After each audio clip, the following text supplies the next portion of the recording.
Hey guys, tonight we slip barefoot into the Stone Age, into a world of flickering firelight, damp caves, and the ever-present sound of the wind howling like a hungry wolf just outside. You crouch here at the mouth of a cave, your breath turning into faint mist in the chill night, your hands rough and dirty, your stomach already growling. You probably won't survive this, no, really, one misstep, and you're dinner for something with bigger teeth and worse manners than you. So before you get comfortable, take a moment to like the video and subscribe, but only if you genuinely enjoy what I do here. And don't forget to drop your location and local time down in the comments. I love seeing where you all are listening from. Now dim the lights, maybe turn on a fan for that soft background hum, and let's ease into tonight's journey together. You're crouched by the fire. Sparks pop up and die as quickly as they come, like nervous little stars. The flames cast long shadows of you and your clan against the cave wall, twisting shapes that look like antlers and monsters and sometimes, unsettlingly, yourself with too many eyes. You've learned to ignore them. Everyone has.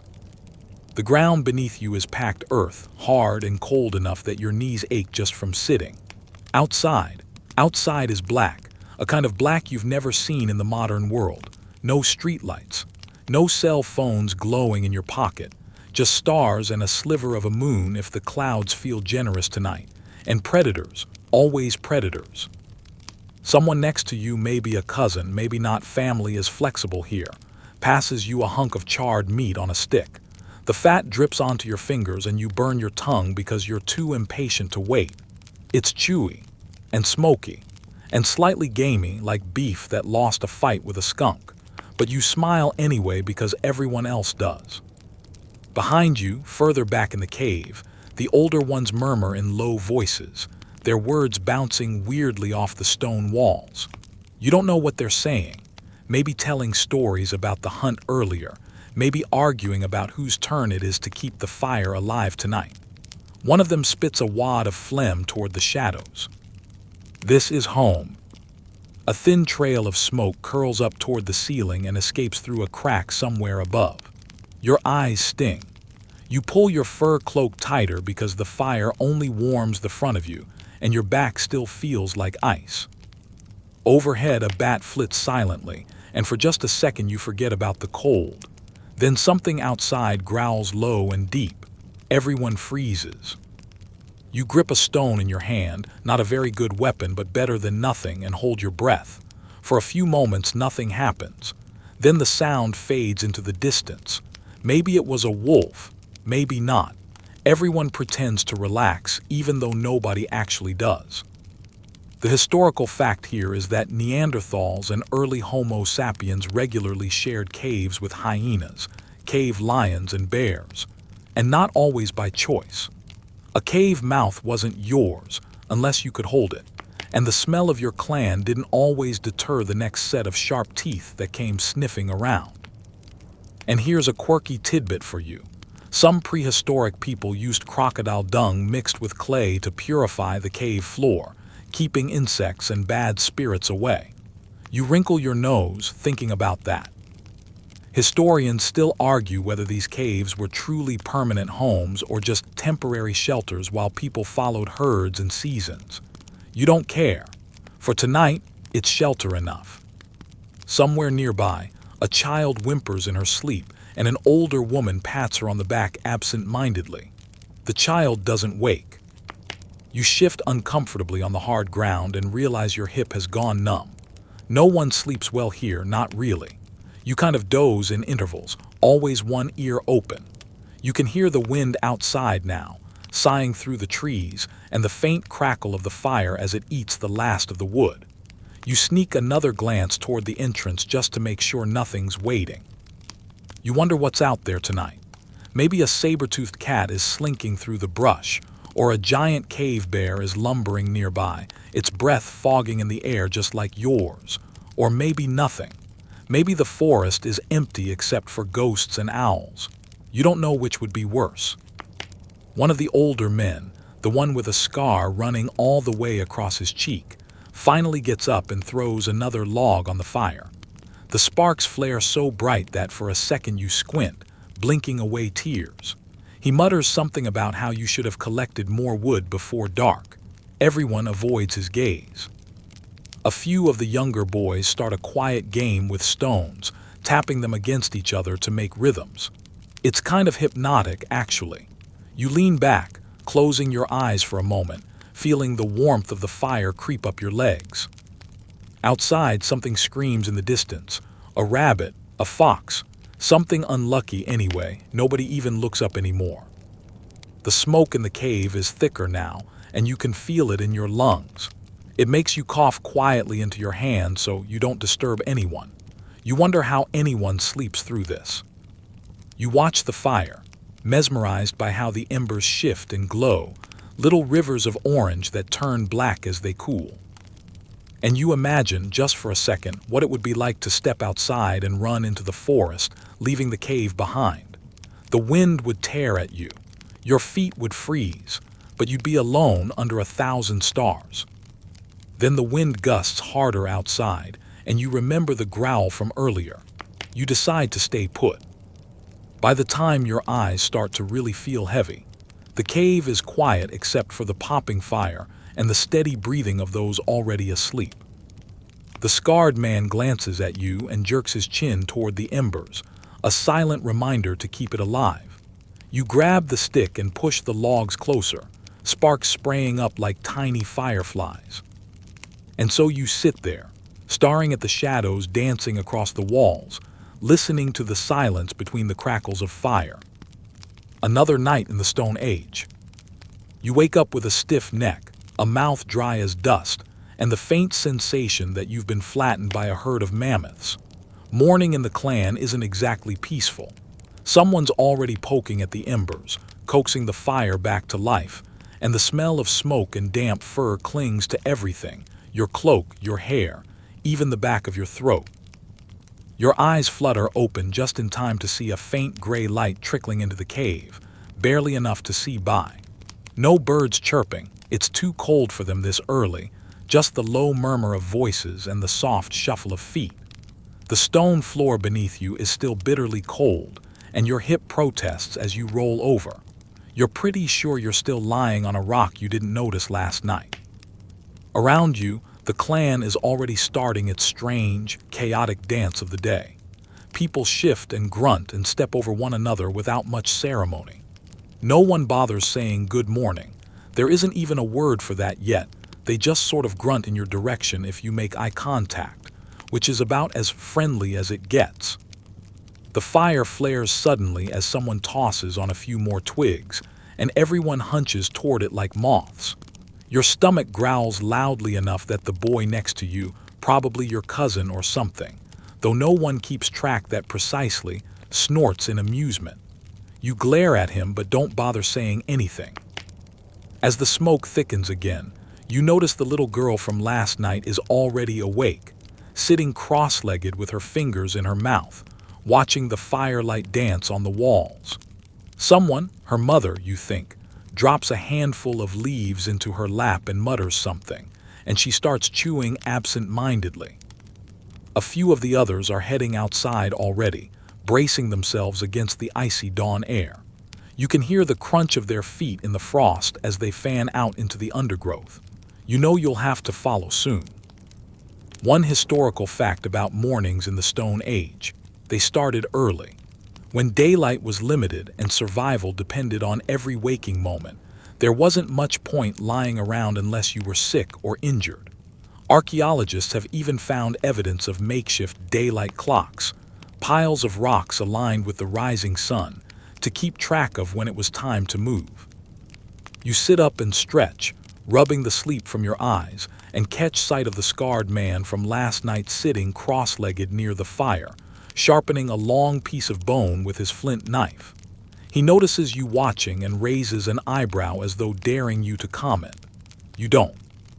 The cave smells stronger now, smoke, damp fur, and something sour like old meat. You wrinkle your nose and try to ignore it. Someone hands you a bundle of dried grass and motions for you to bring it outside. You're not sure if it's bedding to shake out or kindling to gather more of. You just nod and take it. As you duck out of the cave, the cold slaps you awake more effectively than any amount of stretching. Your breath hangs in front of your face in little clouds, and the icy air seems to slice through your furs straight to your bones. But at least out here, you can breathe without coughing up smoke. You glance around and see others already busy. One woman is scraping at a hide stretched across a frame, muttering to herself. Two boys are digging around the roots of a tree, probably looking for tubers. Another man is trudging toward the tree line with a spear slung over his shoulder. It's strange there's no shouting, no plans loudly announced, no chore charts or morning meetings. Everyone just knows what to do. At least they pretend to. You make your way over to the woman scraping the hide. The smell hits you first sharp and sour, like bad cheese. She glances at you and snorts before going back to her work, but you watch her hands for a moment. She's scraping off the last bits of fat and flesh with a piece of flint, leaving the skin smooth and pale. You wonder if she'll stitch it into a cloak or use it as a ground cover later. A quirky tidbit here. Some clans believed the morning air was thick with wandering spirits, so it was customary in certain regions to blow into your hands 3 times before stepping fully outside, to scare the spirits off or maybe to warm your fingers. You try it yourself, just in case. Historians still argue whether these early mornings were strictly functional or if they carried some ritual significance, greeting the sun, acknowledging ancestors, or just getting on with things. Whatever the reason, everyone moves with quiet purpose, and no one needs reminding what happens if you don't get enough done before dark. You wander a bit, trying to shake the stiffness from your legs, and find yourself watching 2 younger boys wrestling in the frost. They're laughing, actually laughing, until one of them trips and lands flat on his back with a loud whump. Everyone glances over briefly, then goes back to what they were doing. No sympathy here. You shuffle back toward the cave, the bundle of grass still clutched in your hands, and settle it near the entrance. Someone else will figure out what to do with it. Back inside, the fire has been coaxed into a proper blaze, and the air feels slightly warmer already. A few people are huddled closer, poking at bits of dried meat and roots, their cheeks puffing as they chew. You claim a spot and sit back down, shaking the frost from your cloak and feeling it melt into little rivulets down your arm. One of the older women catches your eye and tosses you a scrap of something to eat, tough and stringy, but better than nothing. You chew slowly, trying not to make a face. Behind you, someone coughs wetly into the silence. Everyone pretends not to notice. The scarred man stands and steps outside, muttering under his breath. You watch him go, wondering if he'll come back with firewood, food, or just more bad mood. You settle back against the cave wall and glance around at the others. Some still working, some already staring blankly at the fire as though it's telling them secrets. And you realize that for all the quiet bustle, there's something comforting about it. The way everyone fits into the rhythm of the morning without needing words or instructions. Another day begins. Your stomach is now fully awake and protesting loudly, like a drum echoing in the hollow cave.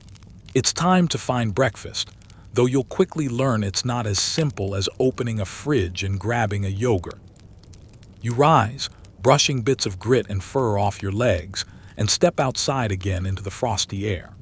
The sun is inching higher now, casting the forest in slanted beams of weak light that makes everything glisten just a little, like a thin layer of ice over the world. Your breath still puffs visibly in front of you as you trudge over to the others already gathering food. The smell of smoke fades behind you as you move toward the tree line.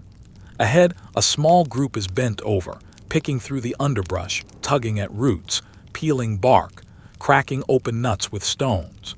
You join in, kneeling beside a young man who's furiously digging at the base of what looks like a sad little bush. You grab a flat rock and start scraping at the dirt yourself, fingers already numb from the cold. The earth is hard and stubborn, but you manage to pry up a few stringy roots that look vaguely edible. One of them even still has a clump of dirt clinging to it. You brush it off on your fur and sniff. It smells like Nothing, really, good enough. Historical fact: the diet of Paleolithic humans was impressively diverse: wild plants, fruits, seeds, tubers, insects, and when you got really lucky, meat. In some areas, up to 80% of their calories came from plants. It wasn't all bloody mammoth steaks. You pop a tiny berry in your mouth and immediately regret it. It's sour enough to make your eyes water. The boy next to you smirks at your expression and mutters something that sounds suspiciously like teasing. You can't help but grin. After gathering what looks like a sad pile of roots, you stand and follow another group further into the woods, where the real prize awaits: meat.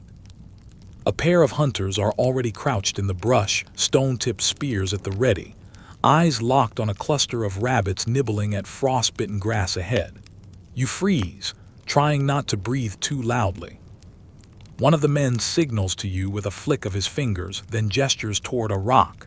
You understand, startle the rabbits toward them. Oh, great.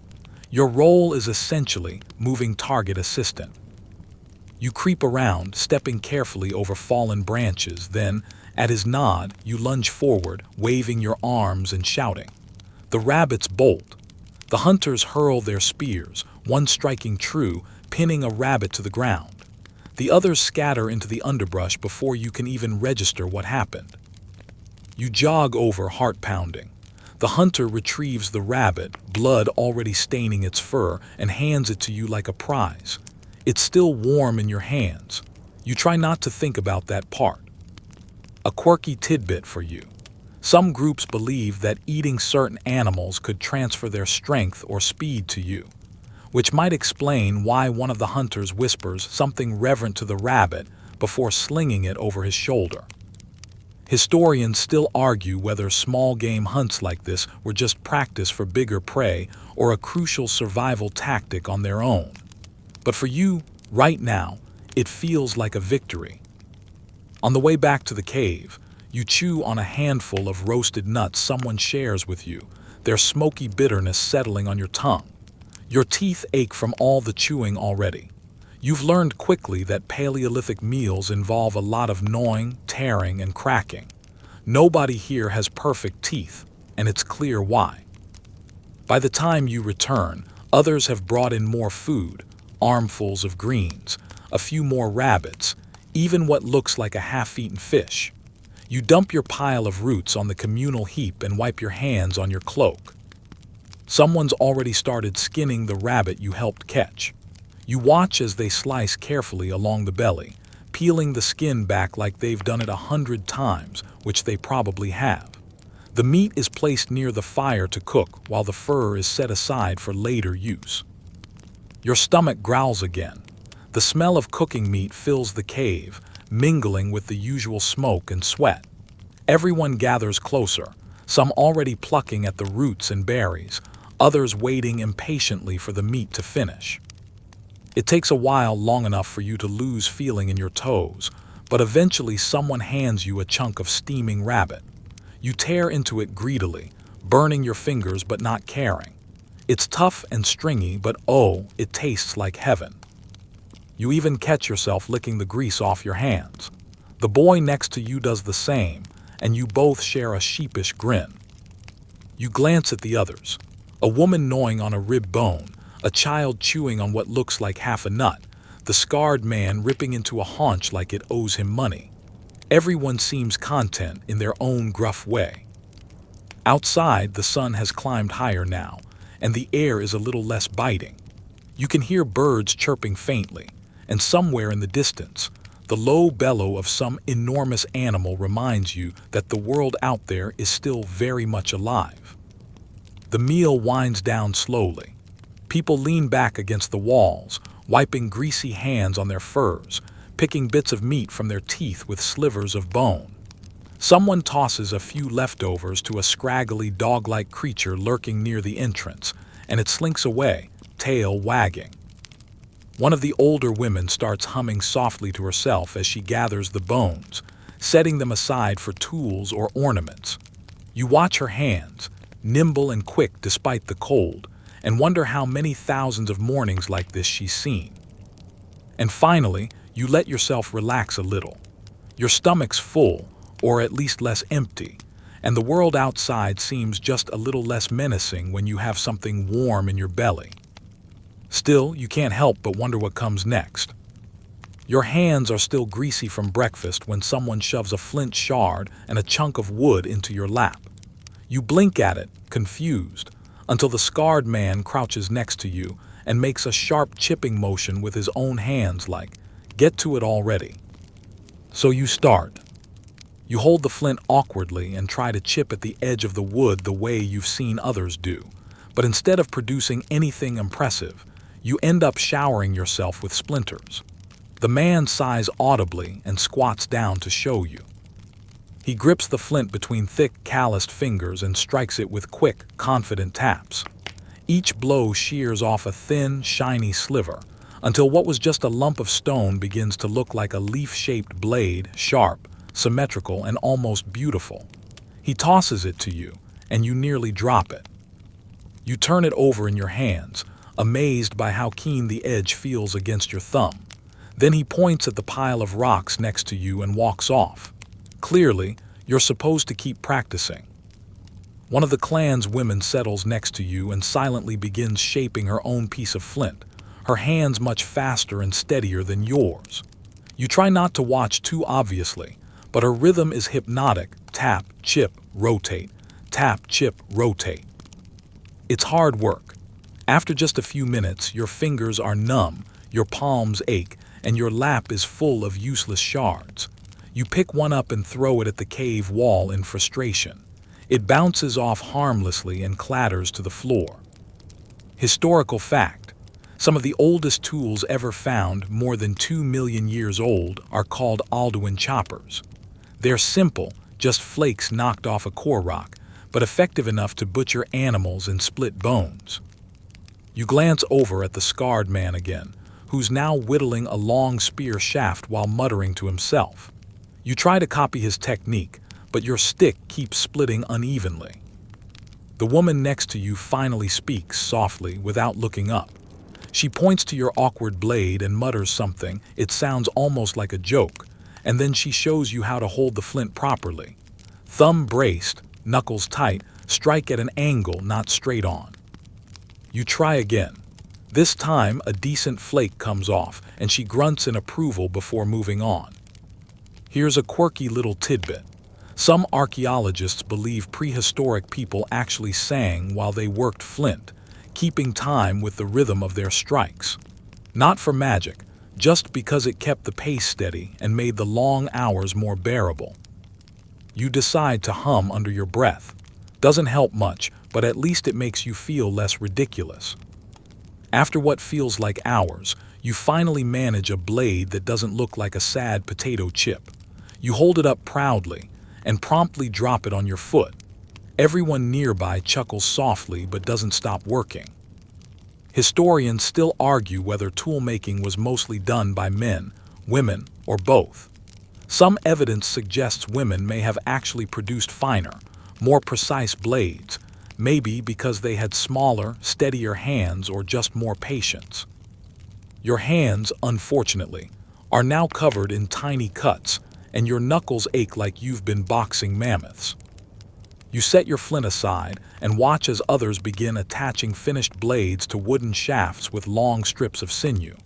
One man chews on a strip of hide, softening it with saliva before binding it tightly around a stone point. It's ingenious, really, the same basic engineering your descendants will use to build airplanes and skyscrapers.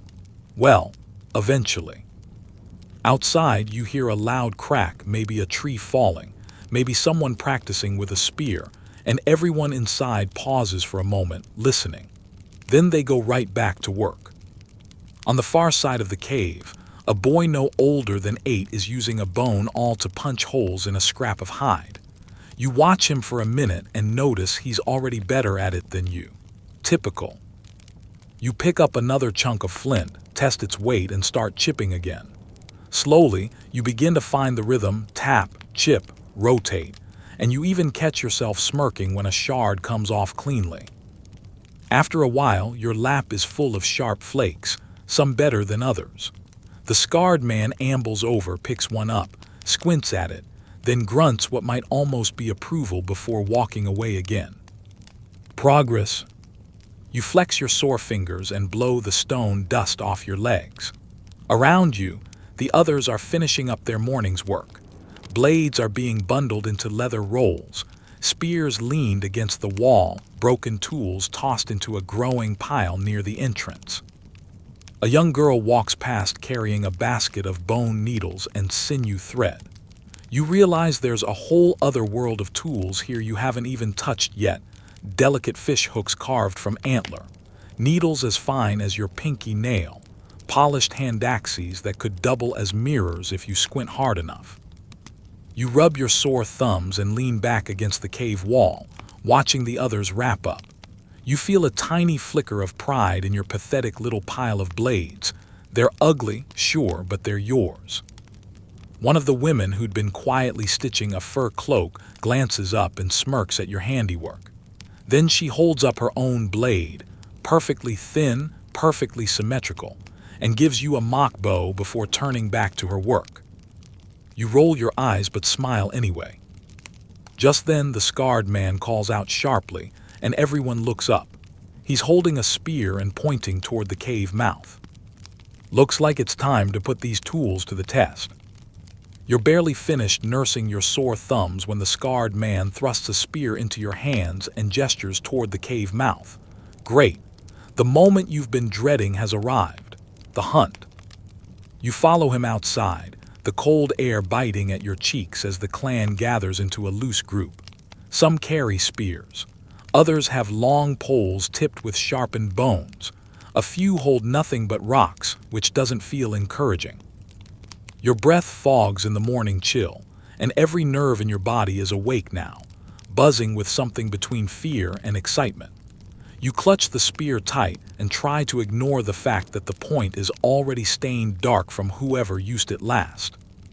The scarred man grunts, pointing into the trees. The rest of the group nods silently, then moves out. You step into the forest, branches snapping underfoot, the ground still slick with frost. The light here is strange, slanting through the trees, full of shifting shadows that make everything look alive. Ahead, the hunters fan out into a rough crescent, moving slow and low. You copy their posture, trying not to trip on anything. Someone gestures for you to keep your eyes forward. The air is heavy with smells, damp leaves, animal musk, something faintly sweet you can't place. Every so often, a bird flutters noisily out of the brush and everyone freezes.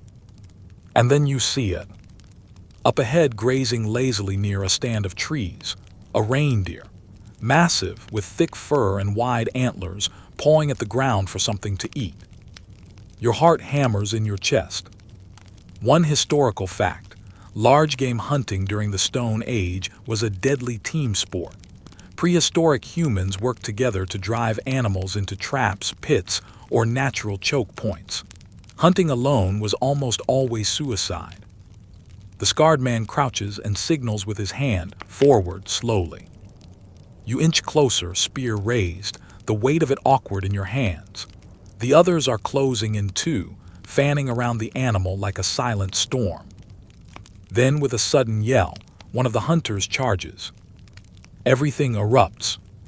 The reindeer bolts, crashing through the underbrush, and everyone runs after it. The world becomes a blur of noise and movement, sticks snapping, feet pounding, breath burning in your lungs. Someone ahead throws a spear, and it flies through the air, striking the animal's flank. It stumbles but keeps running, blood darkening its fur. You sprint after it, dodging branches that whip at your face, your legs screaming with every step. And then it happens. The animal hits a patch of slick ground, skids, and falls. The hunters swarm it like wolves. The scarred man lunges first, driving his spear deep into its side. Others follow, stabbing and shouting, until the creature collapses completely. You stand there, panting, watching as the reindeer's chest heaves once, twice, and then stills.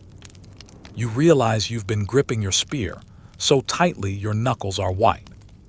The hunters step back one by one, breathing hard, their faces flushed from the cold and the effort. Someone lets out a triumphant yell that echoes through the forest. You take a cautious step closer. The animal lies motionless now, steam rising faintly from its body. Here's a quirky tidbit. In some prehistoric cultures, hunters would smear a bit of the animal's blood on their foreheads after a kill, believing it brought luck for the next hunt. The scarred man does exactly that now, dragging 2 fingers through the blood and pressing them to his brow. He catches your eye and then smears a streak across your forehead too. It's warm, sticky, and smells like iron. Historians still argue whether these hunts were purely practical or also ritualistic, a sacred act meant to honor the animal's spirit. You step back trying to catch your breath, your heart still pounding. The work isn't done yet, though. Someone produces a long, sharp blade, one of those beautiful flint masterpieces, and begins cutting into the reindeer's thick hide. The rest of you watch as they expertly slice and peel, revealing pink muscle underneath. One of the younger hunters starts gathering sticks and leaves to fashion a crude sled.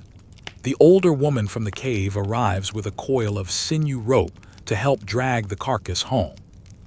You wipe your hands on your cloak and glance around at the others, noticing for the first time how everyone is smiling.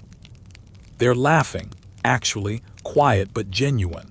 Someone even claps you on the shoulder, muttering something that sounds vaguely like congratulations. You risk a grin.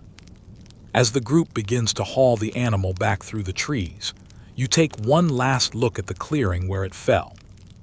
It already looks different, quiet again, empty, as though nothing ever happened.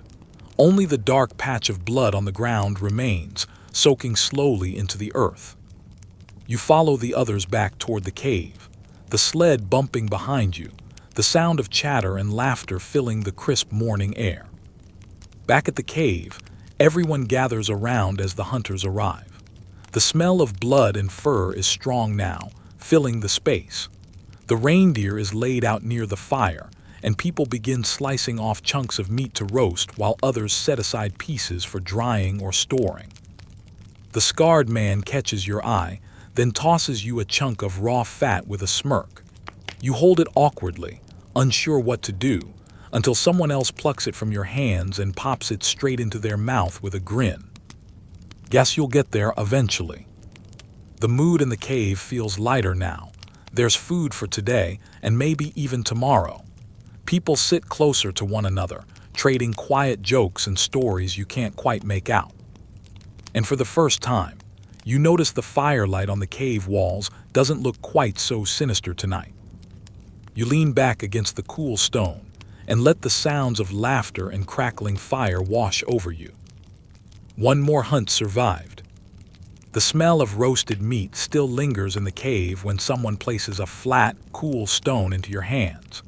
You glance up, confused, only to see a woman dip her fingers into a small bowl of ochre powder and smear it across the stone's surface. It's time for art.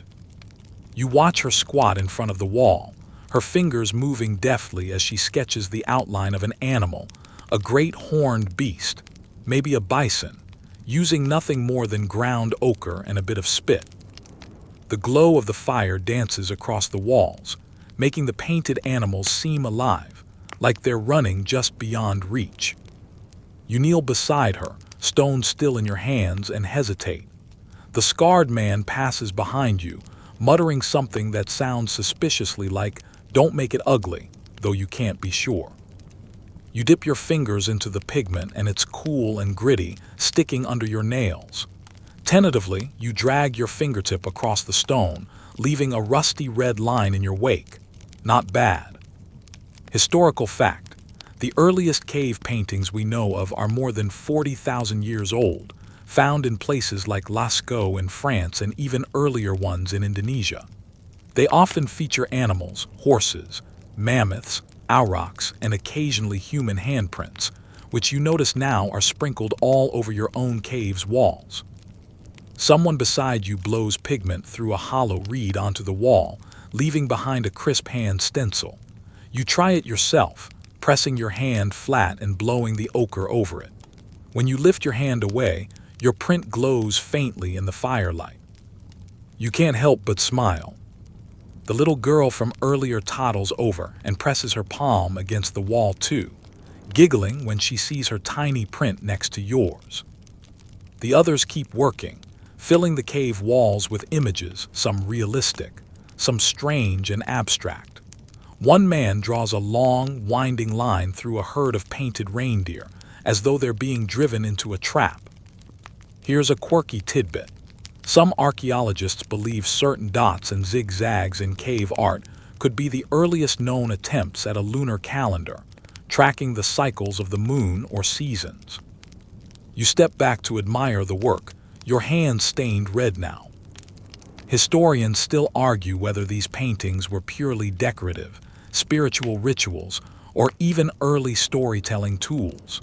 Whatever their purpose, you feel oddly proud of the marks you've left. A boy next to you accidentally smears his own drawing and curses under his breath. The woman beside him laughs softly and simply draws over it, turning his mistake into part of a bigger animal. The rhythm of art here is unhurried, almost meditative. People hum softly as they work, their movements synchronized like dancers. Even the scarred man picks up a piece of charcoal and scribbles something in the corner, though he pretends not to care. As the work continues, the cave grows quieter, more focused. The only sounds are the crackling of the fire and the gentle scraping of fingers and tools against stone. The smell of ochre and smoke fills your nose, earthy and warm. You notice the girl from earlier has started drawing a series of dots around one of the animals, a detail you wouldn't have thought of. You copy her, adding your own dots to your bison. It actually makes it look better. You glance up and catch the scarred man watching you. He grunts, which you choose to interpret as approval. Eventually, people begin to drift away, their hands stained red, brown, and black. The walls are now alive with animals that seem to move when the firelight flickers, herds of reindeer, fierce mammoths, strange bird-like shapes you can't even name. You sit back against the wall, wiping your hands on your cloak, and feel a quiet satisfaction settle over you. The scarred man takes the stone from your lap, inspects it briefly, and tosses it back to you with a smirk. You hold it close, deciding to keep it, your first real piece of Stone Age art. Later, as you lie on your back staring at the painted ceiling, you can almost imagine the animals leaping out of the rock and running through the cave. Your eyelids grow heavy, but before you drift off, you press your hand against the wall one more time, leaving another print next to the others of proof that you were here, even if just for a fleeting moment in the long, long story of this place. And then the fire pops loudly, snapping you back to the present. Someone chuckles in the dark, and you smile without opening your eyes. The painted walls glow in the corner of your vision, the ochre catching the light just enough to look like real fur, real horns, real eyes watching you. For the first time tonight, you feel a little more than human, part of something bigger, something ancient and strange and beautiful. And as you drift into a half-sleep, you can still hear the faint hum of voices, the scratch of fingers on stone, the quiet rhythm of the clan leaving its mark. You wake again later, though it feels like no time has passed at all, to the sound of hushed voices and soft footsteps shuffling toward the cave entrance. Someone nudges you, then hands you a bundle of furs and points outside. You groan softly, but you stand, pulling the furs around you and following the little procession into the cool air. It's still early enough that the sun hasn't climbed far, and the sky is painted in streaks of gray and faint orange. The world feels quieter than usual, as if the forest itself is holding its breath. This time there's no hunting, no art, no fire tending, just walking. Your group winds through the trees in silence, their breath fogging in the crisp morning air, the sound of feet crunching over frosty ground blending with the occasional crack of a branch overhead. You glance over at the scarred man who walks ahead with something cradled in his arms, wrapped in hide. It takes you a moment to realize what, or rather, who it is. A burial. The group moves slowly, purposefully, deeper into the woods than you've ever gone before. The air here feels colder, thicker somehow. Every tree seems taller, more ancient, and the ground is soft with fallen leaves and moss. One historical fact: Paleolithic burials date back at least 100,000 years, sometimes marked with red ochre, grave goods, or carefully arranged stones, proof that even this early, people cared about how the dead were treated. You reach a small clearing where the ground has already been dug, a shallow pit lined with stones. The scarred man kneels and gently lowers the bundle into the pit, resting it as though it's only sleeping. The others gather around, silent. One by one, they step forward and place something into the pit: a flint blade, a handful of ochre, a string of shells, even a bit of dried meat. You realize these are offerings, tokens of care for the journey beyond. Someone hands you a small, smooth stone. You hesitate, then kneel and set it gently on the high-draped body before stepping back. A woman begins to hum low and steady, and the rest join in, their voices blending into a soft, mournful song that seems to wrap around the clearing like a blanket. The scarred man sprinkles red ochre over the bundle until it glows faintly in the dim light, like embers on snow. A quirky tidbit: in some ancient burials, archaeologists have found flower pollen sprinkled over bodies, suggesting they may have been buried with bouquets. Whether it was symbolic, practical, or just aesthetic remains a mystery. You watch as the group begins to fill the pit with earth again, their hands moving in quiet rhythm. When it's done, they pile stones over the mound and stand back silent. Historians still argue whether these burials reflected a belief in an afterlife, or simply respect for the dead, or maybe something else entirely. You glance at the others, their faces unreadable in the gray light. The scarred man straightens slowly, his eyes lingering on the mound for a long moment before he finally turns and leads the group back toward the cave. The walk back is quieter than before. When you finally emerge from the forest, the sun is higher now, the sky brighter, though still cold. The wind carries the faint scent of smoke from the cave fire. Inside, everyone drifts back to their usual places, but the mood feels heavier, more subdued. The painted walls seem darker now, their animals quieter, more watchful. You settle against the wall and stare at the floor, your mind replaying the image of the red-streaked bundle lying in its stone-lined bed. After a while, someone nudges you with a scrap of roasted meat, and you take it gratefully. The simple act of eating feels almost strange now, but you chew quietly, feeling the warmth spread through your chest. The scarred man sits nearby, sharpening a spearpoint, his movements slower than usual. His hands are steady, but his eyes keep darting toward the cave mouth as though expecting something or someone to appear. You look around at the others and notice the little girl who left her handprint on the wall earlier is now curled up against her mother, fast asleep.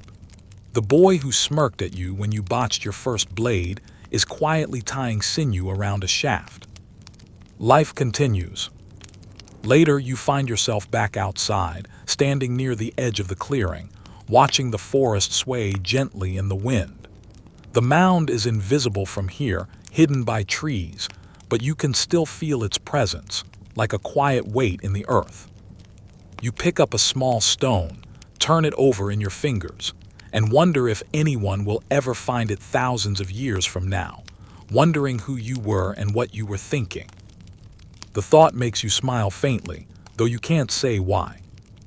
And as you head back toward the cave, you catch a last glimpse of the forest, tall, quiet, ancient, and you can almost imagine the faint hum of that burial song still drifting between the trees. By the time you re-enter the cave, the heaviness of the burial has started to thin, replaced by the familiar rhythm of clan life. Someone has stoked the fire higher, and the walls flicker with dancing light again, their painted animals lurching into motion like ghosts stirred awake.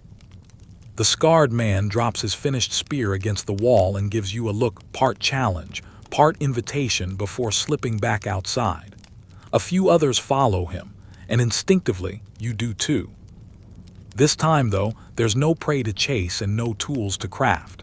Instead, you find yourself standing in a different part of the forest, near a shallow stream that trickles over smooth stones. The air here is cooler, fresher, and filled with the gentle hush of water. One of the women kneels at the bank, cupping her hands to drink, and the others fan out nearby, gathering reeds and tall grasses that sway in the wind. You watch her for a moment before crouching and scooping up a handful of water yourself. It's shockingly cold and tastes faintly of earth and stone. You gulp it down, feeling it settle in your stomach like ice. The scarred man motions you over to a pile of reeds and hands you a thin stone blade. He then demonstrates, stripping the tough outer layers off and cutting the stalks into manageable lengths. You mimic him clumsily, nearly slicing your thumb in the process, but after a few tries, you begin to get the hang of it. Historical fact: prehistoric humans used river reeds and grasses for everything from weaving mats and baskets to crafting traps, ropes, and even crude sandals. These humble plants were surprisingly essential. You notice one of the boys has already begun braiding thin strands of grass together, his fingers deft and quick. He holds it up proudly, showing off a long, tight cord. You sit down on a sun-warmed rock and start weaving your own. The strands are stiff at first, biting into your fingertips, but soon you find a rhythm: over, under, pull tight. Over, under, pull tight. A quirky tidbit: some archaeologists believe certain woven patterns carried symbolic meaning, possibly marking ownership, clan identity, or even early counting systems. You glance at your awkward, uneven braid and decide it probably means beginner. Nearby, a little girl is gathering wildflowers and tucking them into her braid of hair, humming softly to herself. You can't help but smile at her confidence. She's clearly much better at this than you are. The scarred man examines your attempt at a cord and grunts, then tightens the end with a quick knot before tossing it back to you. Not bad, apparently. Historians still argue whether these simple crafts were strictly utilitarian, or if they also held social or ceremonial importance, especially in communities where cooperation and cohesion meant survival. As the pile of reeds dwindles, one of the women spreads her finished mat on the ground, smoothing it flat with her hands. She places a few stones on the corners to keep it from blowing away, then sits on it like a queen, squinting up at the sun. You wander toward the stream again, watching the water sparkle as it winds between rocks. A few of the hunters are checking a series of traps nearby, simple snares made from braided cords and bent branches. One of the traps holds a squirming bird, flapping helplessly, and they quickly dispatch it before resetting the snare. You crouch down to watch how they bend the branches, how they knot the cords just so, and how they anchor the ends with small stones. It's surprisingly clever, a lot of patience, and just a bit of cunning. By the time the sun is high overhead, everyone begins to gather up their work. Mats rolled, cords coiled, reeds bundled. The scarred man signals it's time to head back, and you fall in line, carrying your own modest pile of supplies. The walk back is slower, more relaxed. The scarred man carries a mat over one shoulder and casually chews on a stalk of grass, squinting up at the sky. The little girl from earlier has made herself a crown of flowers, which she wears like it's the most natural thing in the world. When you return to the cave, the smell of smoke and roasted meat greets you again. People glance up as you enter, some nodding in approval when they see the reeds and mats. You set your supplies down and ease back onto your spot by the wall, stretching your sore fingers and rubbing your palms. Even this, simple weaving and knotting, leaves your body aching. The scarred man sits across from you, unwinding a long cord and inspecting it for weak spots. He glances up briefly, then points at your hands and smirks as if to say, "Not bad. Not good yet, but not bad." You grin back despite yourself. Outside, the sun is beginning to dip toward the horizon, and the cave fills with that soft golden light that makes the walls glow, and the painted animals seem to stir again. Someone begins stacking the finished mats near the entrance, ready to use as bedding, or maybe to trade with another group if they pass by. The cords and baskets are tucked into a neat pile, and the little girl plops herself down proudly on one of the new mats, her flower crown slightly askew. You let your hands fall into your lap, fingers still tingling from the work, and you feel a faint sense of satisfaction settle over you. It's strange, something so simple, twisting strands of grass into a cord, or tying reeds into a mat, but it feels like more than just busy work. It feels like belonging. And as the fire pops and crackles behind you, you glance at the scarred man again. He's leaning back, arms crossed, watching the flames. This time he doesn't even smirk. He just nods slow, almost imperceptible, and you find yourself nodding back. Not bad at all. By now, the sun has sunk low enough that the forest outside the cave seems to melt into shadow. The air grows cooler, and someone throws another handful of dry wood onto the fire, sending up a plume of sparks that crackle and fade into the smoky air. You sit cross-legged near the warmth, eyes heavy, but then you feel a sharp poke in your ribs. The scarred man is standing over you again, holding a bundle of fur and what looks like, oh no, a torch. He jerks his head toward the cave's deeper chambers, a faint grin tugging at his lips. You glance back at the others, but no one seems surprised. A few even smirk knowingly.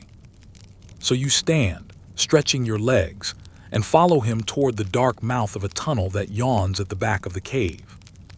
The air changes almost immediately, cooler, damper, with the faint scent of earth and minerals. Your feet slide a little on the slick stone floor as the scarred man lights the torch from the fire and hands it to you. The warm glow illuminates the rough walls around you, their surfaces jagged and flecked with crystal. You duck under a low arch and step into the darkness, the light dancing ahead of you. Historical fact: many caves used by prehistoric people have deep, hidden chambers, often with paintings, carvings, or signs of ritual activity, places that feel separate from daily life, reserved for something more mysterious. You can see why. The passage twists and narrows, and at one point you have to squeeze sideways between two damp slabs of stone. The scarred man moves easily, glancing back occasionally to make sure you're still there. You emerge into a small chamber, and your breath catches. Here, away from the firelight and chatter of the main cave, the walls are alive with paintings, more intricate, more deliberate than the ones outside. The torchlight reveals herds of animals that seem to ripple and move with every flicker. Mammoths with long curling tusks, reindeer with elegant antlers, birds swooping through an unseen sky. But here there are also stranger images. Stick-like figures with exaggerated limbs, clusters of spirals and dots, handprints layered one atop another like a crowd pressing into eternity. You raise the torch higher and see a small pile of smooth stones stacked in a corner, some painted red, others left plain. The scarred man kneels there and begins arranging them quietly, as though continuing some task that's been waiting all day. You kneel beside him, feeling the cool stone beneath your knees, and watch as he aligns the rocks into a small circle. He gestures for you to hand him a few more, and you do, feeling their surprising weight in your hands. One quirky tidbit: in some deep cave chambers, archaeologists have found stacked stones, rings of broken stalagmites, even carefully arranged bare skulls. No one knows exactly what they meant, but they clearly mattered. You help him place the last stone, and then he sits back, crossing his arms and gazing at it in silence. The torchlight softens everything here. Even the scarred man's harsh features look almost gentle as he watches the stones, his breath quiet and steady in the cool air. Historians still argue whether these hidden chambers were used for spiritual rituals, storytelling, rites of passage, or even early attempts at art for art's sake. You set the torch in a crack in the wall and run your fingers along the painted surface. The ochre rubs faintly onto your skin, leaving a ghost of a line across your fingertips. The silence down here feels heavy, but not unfriendly, like the kind of quiet you find in a cathedral or library. The scarred man finally breaks it by tapping your shoulder and handing you a piece of charcoal. He points to an empty patch of wall and then leans back, waiting. You hesitate, feeling the pressure of centuries of marks that came before yours. But then you reach out and begin to draw. Your first lines are clumsy, awkward, but as your eyes adjust to the shapes already around you, you find yourself tracing curves and angles that start to feel right. You draw what you saw today: the reindeer falling, the scarred man's hand pressing blood to his forehead, the little girl with her crown of flowers. You step back and see your own small story added to the wall, mingling with all the others. The scarred man gives you a slow nod, then stands and begins making his way back toward the tunnel. You retrieve the torch and follow him, glancing back once at the chamber, the circle of stones, the painted herds, your own marks glowing faintly in the flickering light. The crawl back through the narrow passage feels easier now, your body remembering the bends and dips without thinking. When you emerge into the main cave, the fire feels almost too bright, the air too warm, and the chatter of the others too loud after the hush of the hidden chamber. You sit down near the fire again, still holding the faint smell of damp stone and ochre in your nose. The scarred man returns to his usual place, picks up his spear, and begins sharpening it, as though nothing at all happened. But when your eyes meet, he tilts his head ever so slightly toward the back of the cave, acknowledgement enough. You lie back and let your gaze wander over the painted walls, wondering how many stories lie tucked into corners you haven't even seen yet, waiting in the shadows for another torch, another pair of hands. And with that thought, you close your eyes and let the sound of the fire fill your ears once more.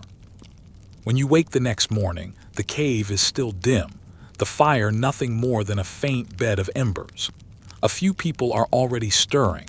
One of the women feeds the fire while a boy carries a bundle of dry wood inside. You stretch and sit up, and before you can even brush the dust from your cloak, the scarred man tosses a bundle of furs at you and jerks his chin toward the cave mouth. You sigh, already knowing this isn't going to be a lazy day. Outside, the air is crisp and smells faintly of wet earth. The sky is low and heavy with clouds, but there's no sign of rain yet. The group that's waiting for you seems smaller this time. Just the scarred man, the woman who hums when she works, and the little boy who's always braiding things. They hand you a coil of cord and a heavy stick, and with no further explanation, they start walking downhill this time, toward the wide, grassy plains. As you walk, you notice the change in landscape. The trees thin, the ground softens underfoot, and the wind picks up, carrying with it the smell of water and something faintly metallic. After a while, you see it, a long, low marshland stretching out before you, the grass waving in the breeze like green water. The sound of frogs croaking and birds crying fills the air. Historical fact: wetlands and riverbanks were crucial to Stone Age people, not just for water but for fish, waterfowl, reeds, and mud that could be used in construction. The scarred man wades into the marsh without hesitation, the water quickly soaking the fur around his legs. The rest follow, and you hesitate. But only for a moment. The mud sucks at your feet, cold and squishy between your toes, and you can't help but make a face. The little boy notices and grins at you, clearly enjoying himself. Your group fans out, each person carrying a bundle of tools, sharpened sticks, baskets, nets made from twisted reeds. The scarred man sets his basket down and begins poking the mud with his spear, watching the water ripple. You mimic him, stabbing your stick into the water experimentally. At first, nothing happens. Then suddenly, a flash of silver darts just under the surface. You jerk back, but the woman next to you moves quickly, plunging her hands into the water and pulling out a wriggling fish. She holds it up, smirks at your expression, and drops it into the basket. You try again, this time more slowly. Your stick stabs down and you feel something soft and slippery. When you pull it back up, a small fish flops onto the grass, thrashing wildly. You scramble to grab it before it flips back into the water. Quirky tidbit. Archaeologists have found ancient fish traps, woven fences, baskets, and pits, so effective that some modern fishermen have replicated them with great success.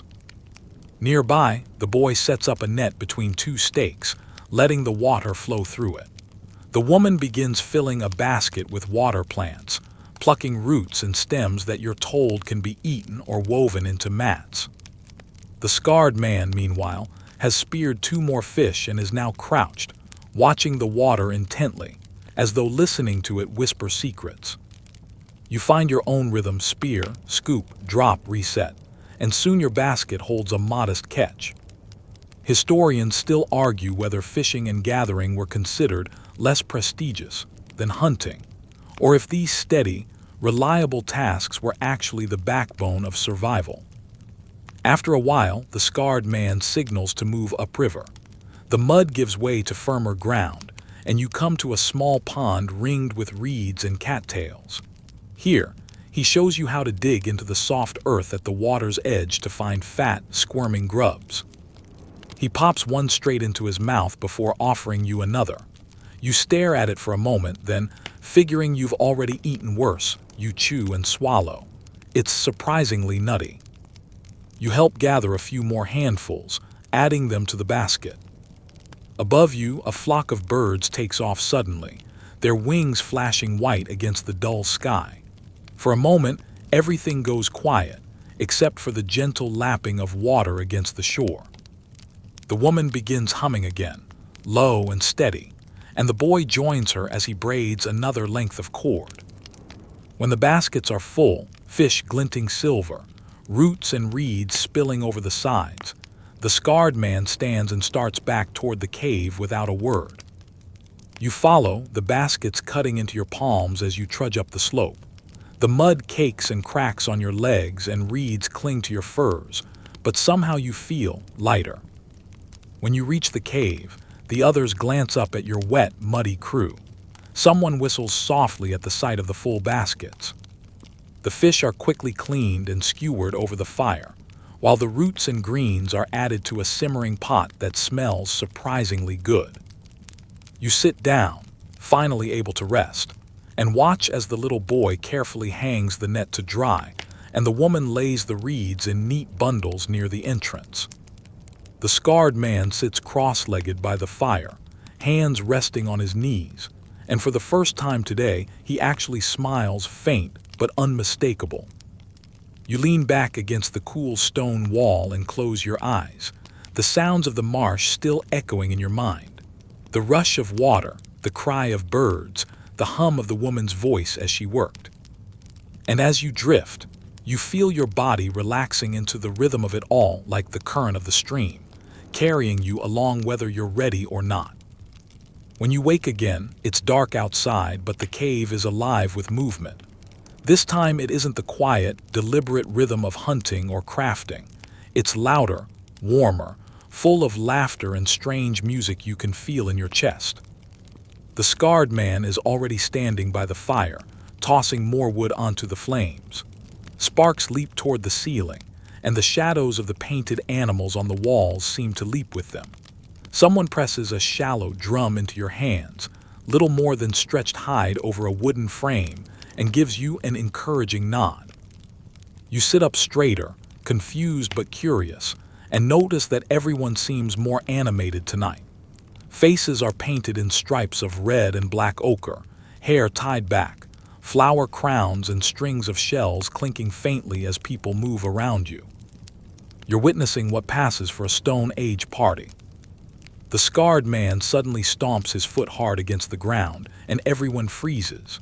Then, with a sharp bark of laughter, he begins to beat a rhythm on his own drum. Others join in, clapping, stomping, slapping hollow logs, until the cave fills with a throbbing, chaotic music. Historical fact: there's evidence of early musical instruments, flutes made from bird bones and mammoth tusks, dating back more than 40,000 years. Rhythm and melody likely played a role in rituals, bonding, and even communication. One of the women twirls into the center of the firelight, her fur cloak swirling behind her.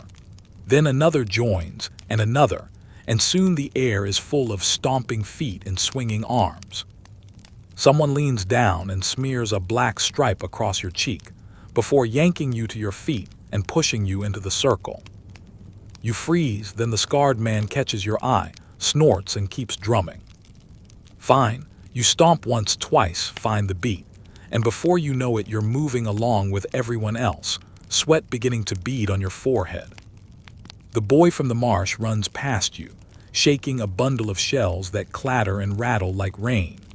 The little girl spins herself so fast she collapses in a heap of giggles, her crown of flowers falling crooked. A quirky tidbit: some anthropologists speculate that these kinds of group dances and rituals released endorphins, helping small groups bond and trust each other, kind of like the prehistoric version of a team-building exercise. Your heartbeat syncs with the rhythm of the drums. The air grows thick with heat, the smell of sweat and smoke swirling together until you feel a little dizzy. Historians still argue whether these ceremonies were purely social, meant to tell stories, or served a religious or shamanistic purpose. Maybe it was all three. At one point, someone drags a basket of dried herbs into the fire. The flames flare greenish for a moment, and a fragrant smoke fills the cave. People whoop and holler, clapping louder as the rhythm builds. The scarred man raises his arms and lets out a low, guttural howl that echoes off the cave walls. One by one, others join in, until the entire space vibrates with strange, animalistic cries that make the painted bison and mammoths seem to quiver in the corners of your vision. For a few minutes, or maybe longer, you can't tell, you lose yourself in it completely. The rhythm, the heat, the noise, everything blurs into a single pulse that you feel in your teeth and your ribs and the tips of your fingers. Then slowly, the drums quiet. People sink to the ground, breathing heavily, sweat shining on their skin. The fire crackles in the silence, and someone chuckles softly in the shadows. You drop back to your spot by the wall, chest still heaving, and wipe the ochre from your eyes. The scarred man plops down beside you, his chest rising and falling as he drinks deeply from a water skin. He glances at you, raises one eyebrow, then grins an actual grin before closing his eyes.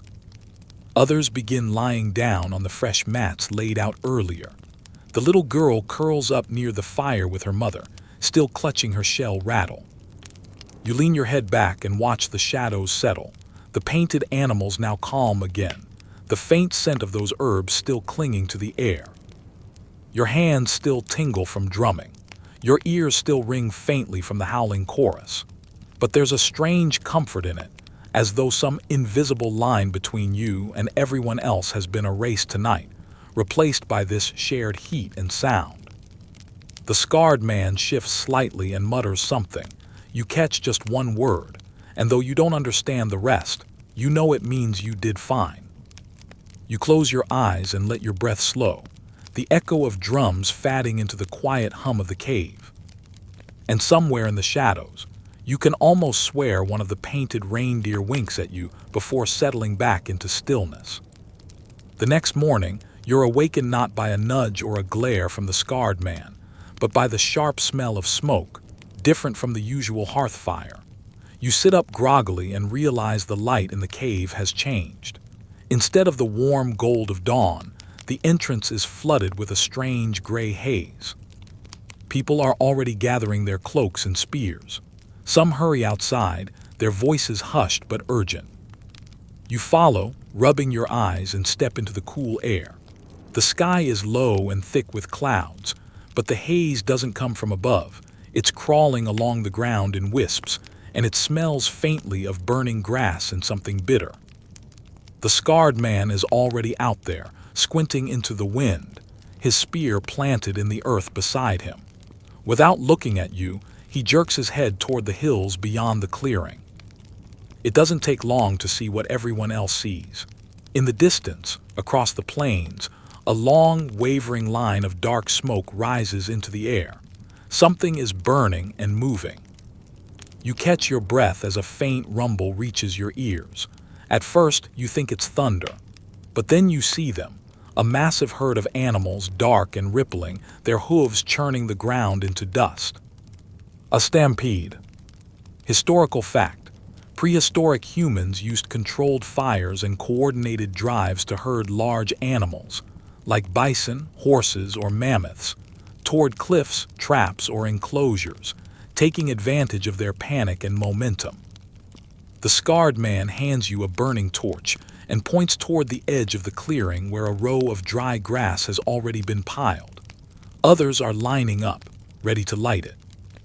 The woman who hums motions for you to stand between her and the boy as she presses her torch to the grass. Flames leap up immediately, crackling and spitting smoke that rolls into the wind. It spreads fast, and soon the whole line of grass is ablaze, sending a wall of heat and smoke toward the oncoming herd. You can feel the ground shaking now, the air alive with low bellows and snorts as the animals, massive, frantic, thunder closer. A quirky tidbit: some ancient drive sites have been found littered with hundreds of animal bones at the base of cliffs, suggesting that entire herds could be felled in one terrifying, noisy rush. The scarred man signals, and everyone begins to move, fanning out behind the line of fire, shouting and waving their spears to keep the animals from veering off course. You stumble into position, the heat of the flames at your back and the roar of hooves growing louder. The first bison crashes into view, its eyes wide and wild, its breath steaming in the air. Behind it, the herd stretches back so far it blurs into the haze.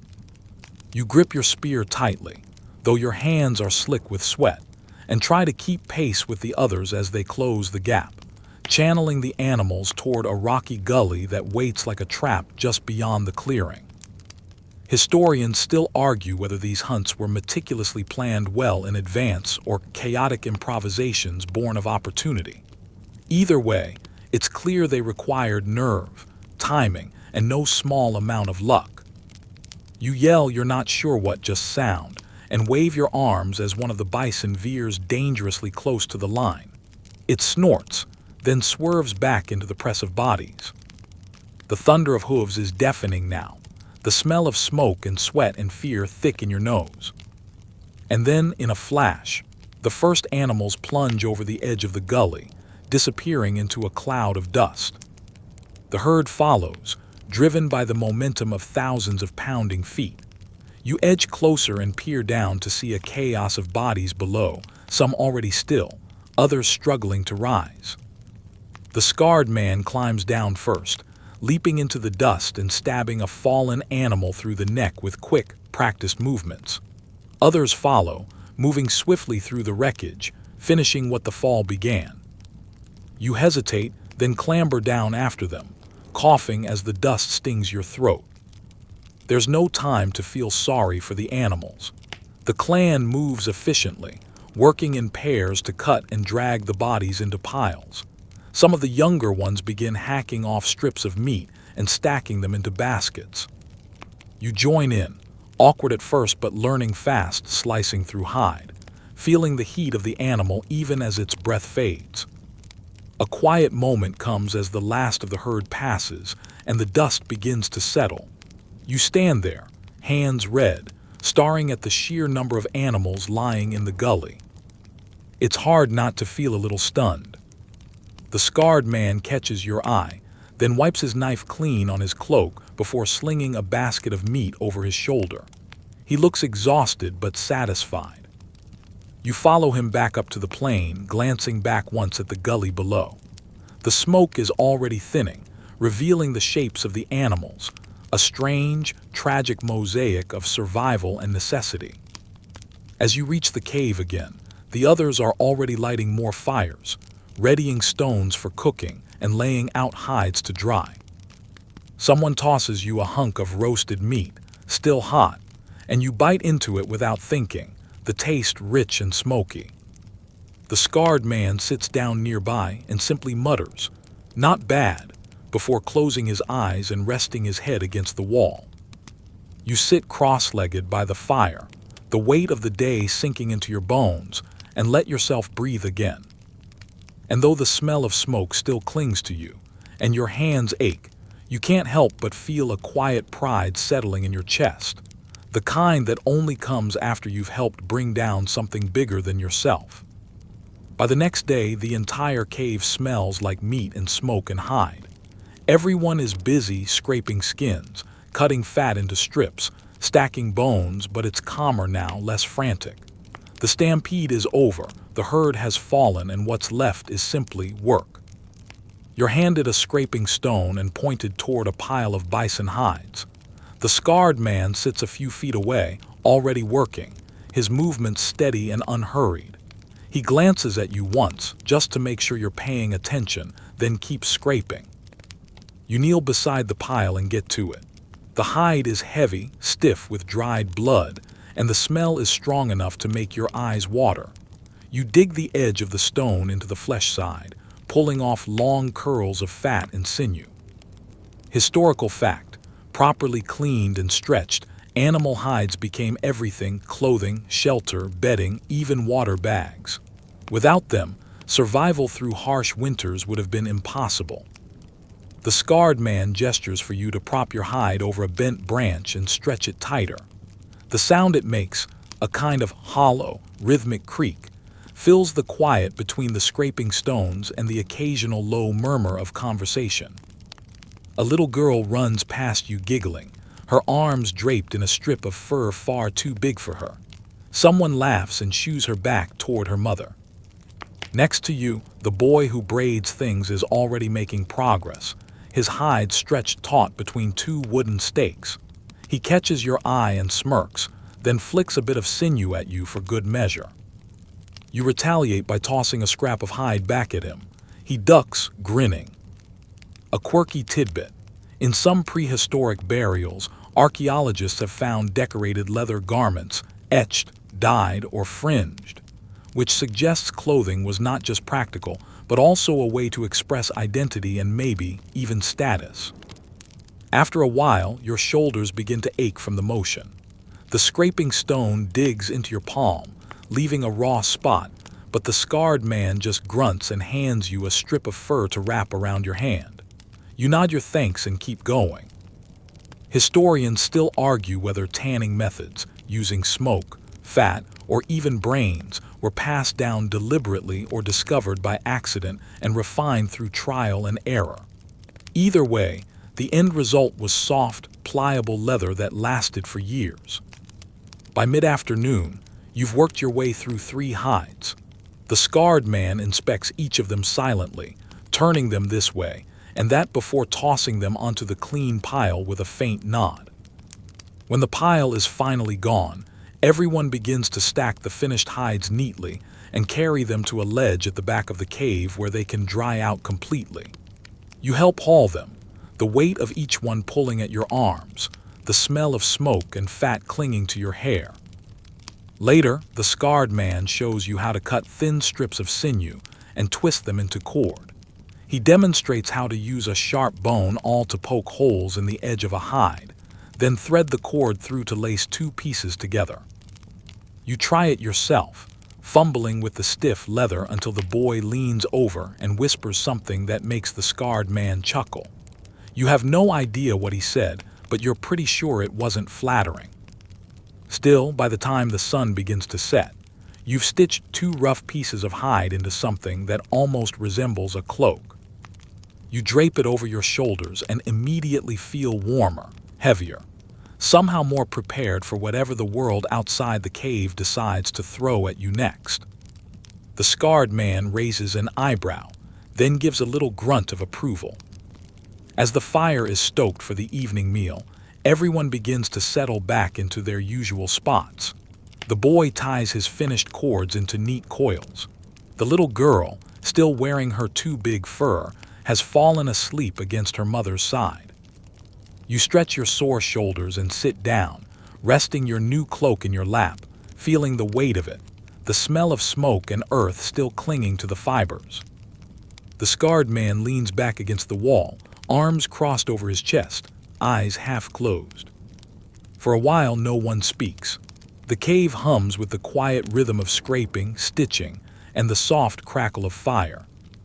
You glance at the painted walls again, the animals, the spirals, the layers of handprints. And for the first time, you feel like you understand a little better why they're here. Why someone bothered to smear their story onto stone. Why someone took the time to mark their place.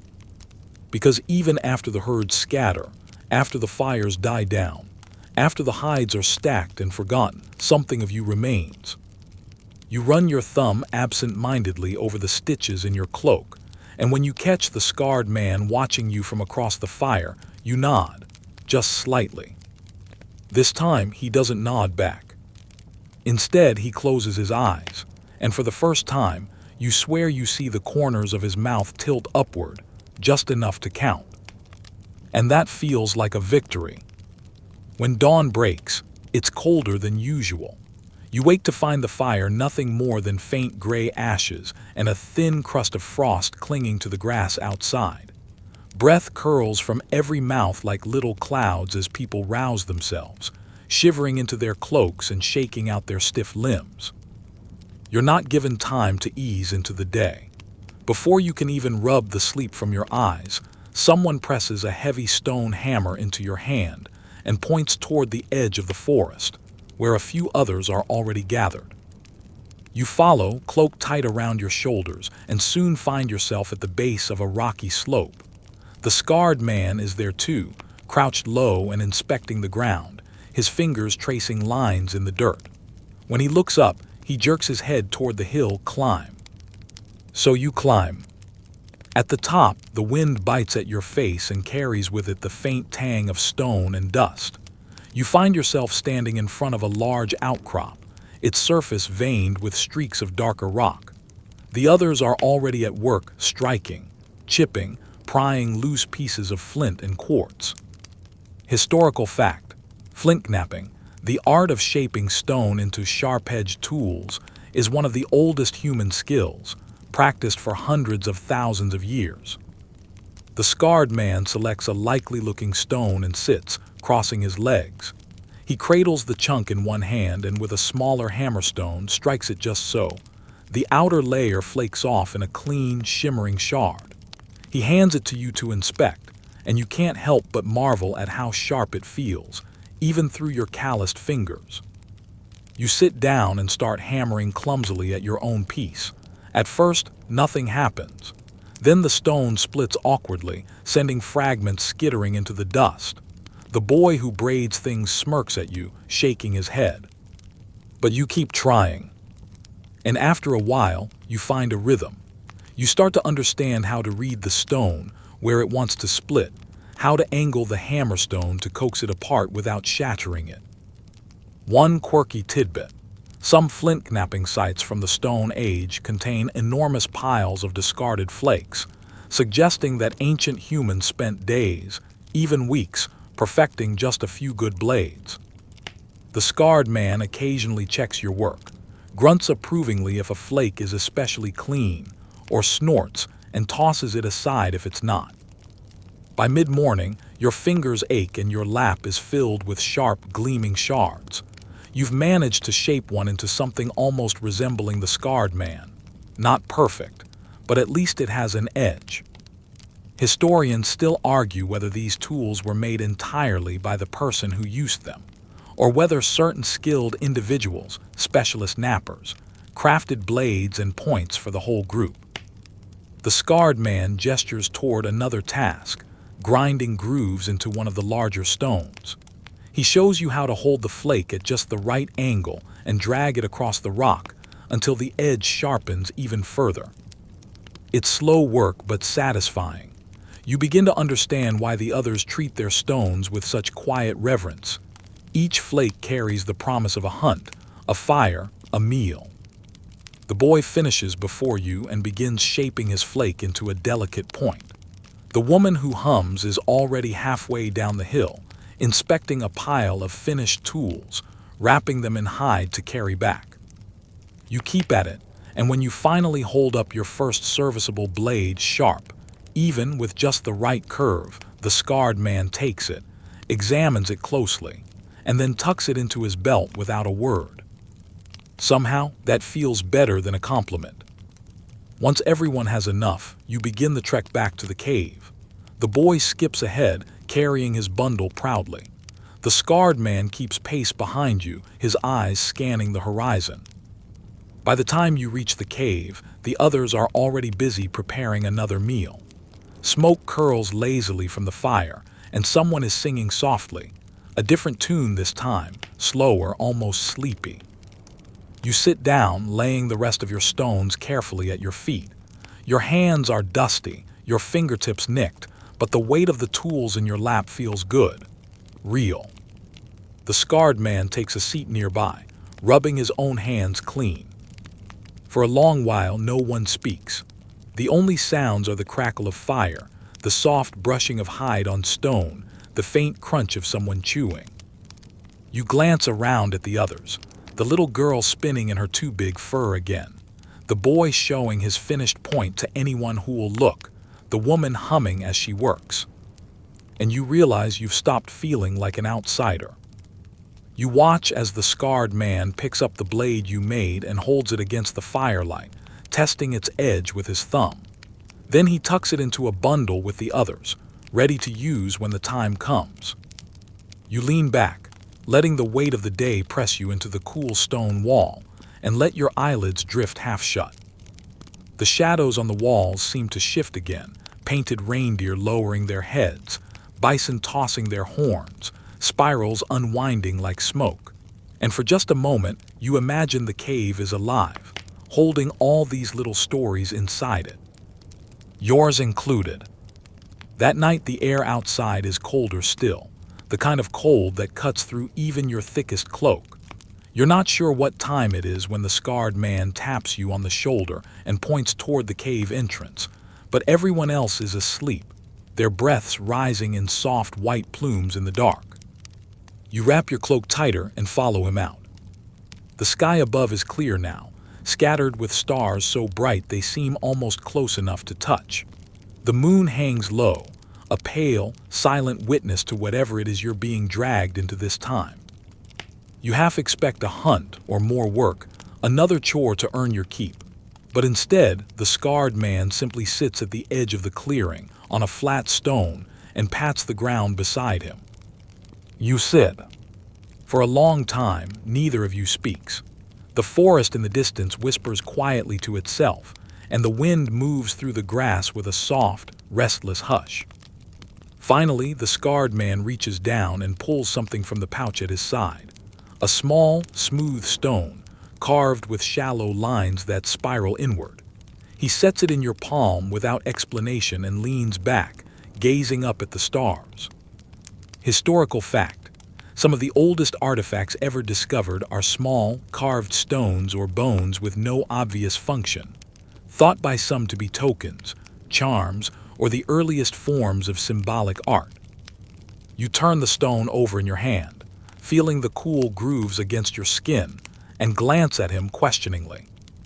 He just grunts and points at the sky. So you look. Above you, the stars seem endless, more stars than you've ever noticed before, faint trails of light you can barely see unless you keep staring. He traces a line in the air with his finger, connecting invisible dots, and you realize he's showing you constellations. A quirky tidbit: some scholars believe that early humans mapped the night sky thousands of years before writing, using it to navigate and to mark the seasons, though whether these patterns had spiritual meaning remains an open question. You watch as he slowly connects another set of stars, this time forming what looks like a long-horned animal, maybe a bison, maybe something else entirely. He drops his hand and rests it on his knee, closing his eyes for a moment as though listening to something only he can hear. You sit quietly, letting the cold settle into your bones, feeling the weight of the carved stone in your hand, and letting your breath mingle with the wind. Historians still argue whether such quiet, contemplative moments were considered sacred by early humans, an early form of prayer, perhaps, or simply the way people made sense of their place in an overwhelming world. The scarred man finally opens his eyes and looks at you. He doesn't smile, not quite, but he does reach over and press your hand, the one holding the stone, to your chest before letting go. You sit together for a while longer, watching the stars wheel silently above you, until the wind picks up and he stands, motioning you back toward the cave. You hesitate at the entrance, glancing back one more time at the vast, glittering sky before stepping inside. The cave greets you with its familiar warmth and smells of smoke and earth. Everyone is still asleep, curled up in little bundles of fur. You find your spot, still clutching the carved stone, and lie down. The scarred man settles into his place by the fire, and though his eyes are already half closed, you can feel him watching you, just long enough to make sure you're settled. You close your eyes and let yourself sink into the quiet hum of the cave, the faint crackle of embers, the sigh of someone shifting in their sleep, the gentle rasp of the scarred man sharpening a stone. And as you drift, you feel a strange calm settle over you, the kind that comes from knowing that, at least for now, you belong here. You belong. And now, as the fire dwindles to the faintest glow, and the painted animals on the walls fade back into the shadows, you feel your body grow heavy and warm. The scarred man's quiet scraping slows and finally stops. Outside, the wind softens, and the night holds you in its cool embrace. You let the weight of the day, the hunt, the hides, the laughter and smoke melt into the stone beneath you. You breathe in the scent of earth and ash, of fur and faint ochre, and feel your eyelids growing heavier with each slow exhale. The cave seems to hum faintly, as though it remembers every story it's ever sheltered. And now it remembers yours too. The walls around you are calm, steady, ancient, a promise that you are not alone, that you never really were. You curl deeper into your cloak, clutching the carved stone in your palm, and let the quiet swallow you.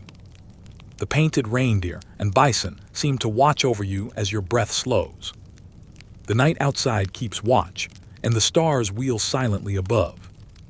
Sleep comes easily now, soft, inevitable, as the world narrows to the sound of your own heartbeat and the memory of firelight flickering behind your closed eyes. Sweet dreams.